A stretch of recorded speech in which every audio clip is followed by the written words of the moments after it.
Hello, hello, my friends. AmyR here with Prairie Paper and Ink. Welcome back to my face and my card making space. And basically a clean and simple Halloween card, which, for those that follow me regularly, you know I don't really do a whole lot of clean and simple. I have a lot of respect for it because it takes skill to do clean and simple and, just to make it look right. I actually battled with myself. I was like, I could add some sprays and some layers and extra things, and I was gonna like mix media it up, but I was like, no. I wanted to do this clean and simple. This is for this week's color throwdown challenge, and I went with it. So, color throwdown challenge, if you're not familiar, it's just a weekly challenge that several of us participate in, and it's open to everyone.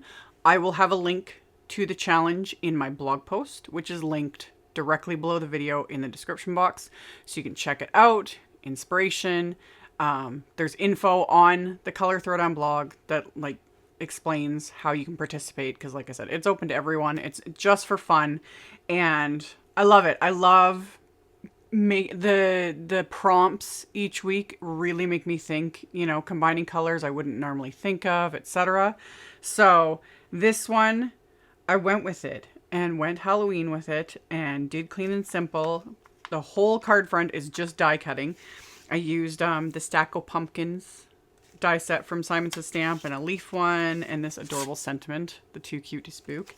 And I've had a lot of people ask me about the spooky cat wafer die, so I used that, except I didn't make it a black cat. I made it an ivory color cat, just because that was part of the challenge. But yeah, it's a cute one. It's cute. So if you keep watching, I will show you guys how I made this card. So I started off filming this video showing how I kind of prep all my die cuts and trimming out pieces of the scraps, etc. And I can't find that footage. I don't know. But I filmed all of this part, which I didn't even realize I was filming until I was done. And I was like, okay. So yeah, no idea where that file went. Literally, it's not here. So anyway, when I'm doing a lot of die cutting, which I do a lot, I always go for my scraps. I talk about this a lot. I keep pretty much every little scrap of cardstock because I end up using them. I never go for a full sheet of cardstock unless I'm cutting, say, a card base, or I've used up all the scraps of that color. That's the only time I'm going to reach for my cardstock. And yeah, with this, since I knew exactly what colors I was going to use, since I was doing this color challenge, I pulled out some orange cardstock, ivory, a pale blue, black, a dark brown for the stems of the pumpkins, and then I also added in a little bit of a sage green sort of color that I found in my stash for those leaves, because the inspiration photo made me do it. I was like, ooh, I really like that color with the 3 colors for the challenge. And I was like, ooh, and then I can add a few little leaves just to, finish everything off. So then I did all my die cutting. And again, it depends on what I'm die cutting and my mood. Like here I'm using my Spellbinders Platinum 6 because I can fit multiple die sets, do multiple things at once, makes life easier. Sometimes I'll use one of my little mini machines.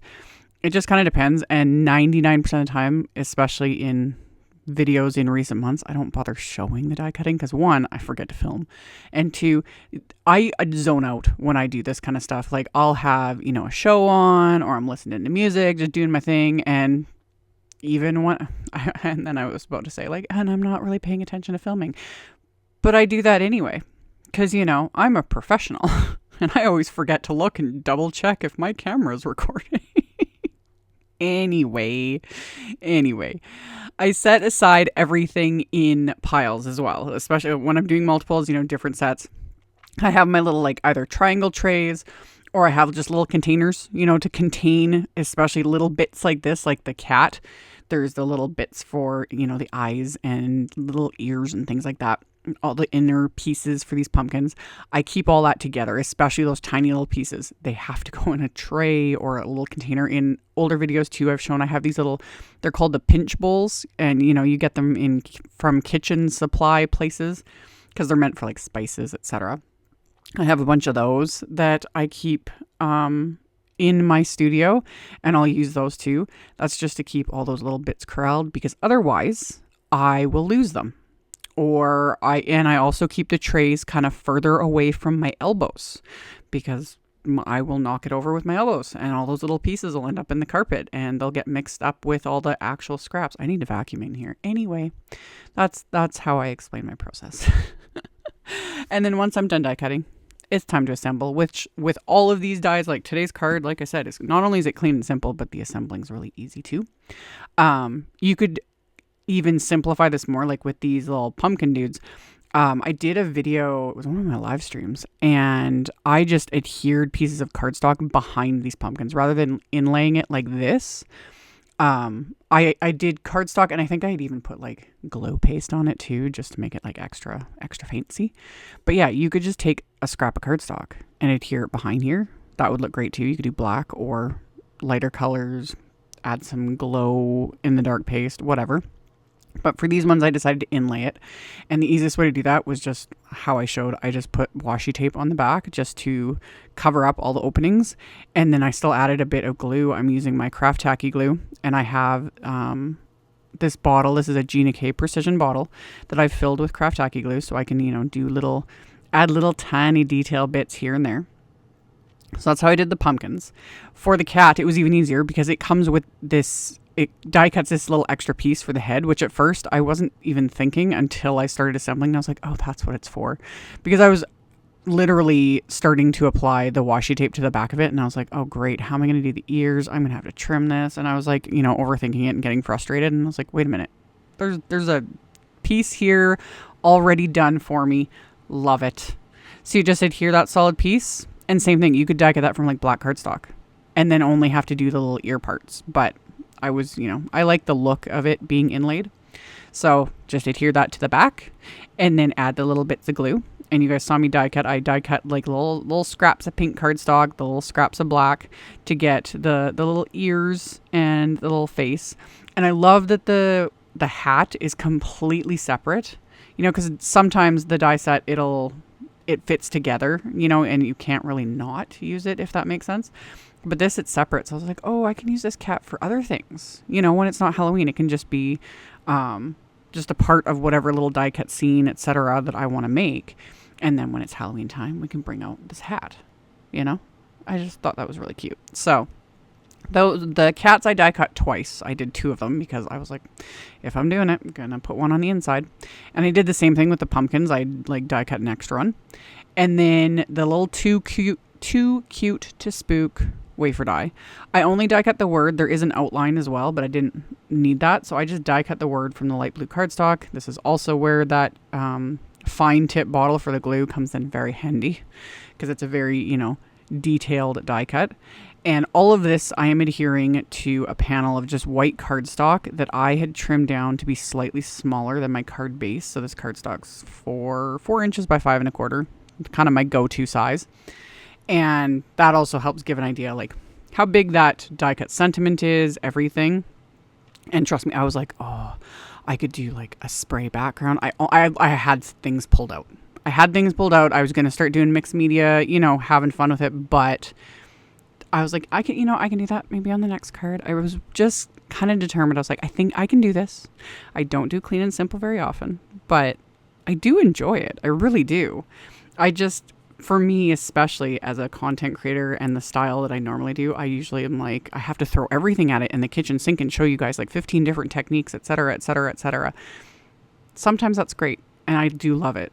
And sometimes simple is also great. And that's what I tried to do with this. I still managed to pull in a little extra. We'll get to that in a second. So on the inside of the card, I had my extra little pumpkin and the little kitty cat and the witch's hat, of course. And I stamped a sentiment from the Simon Says Stamp Trick or Treat stamp set. And I inked that up and stamped it with Distress Oxide ink in tumbled glass.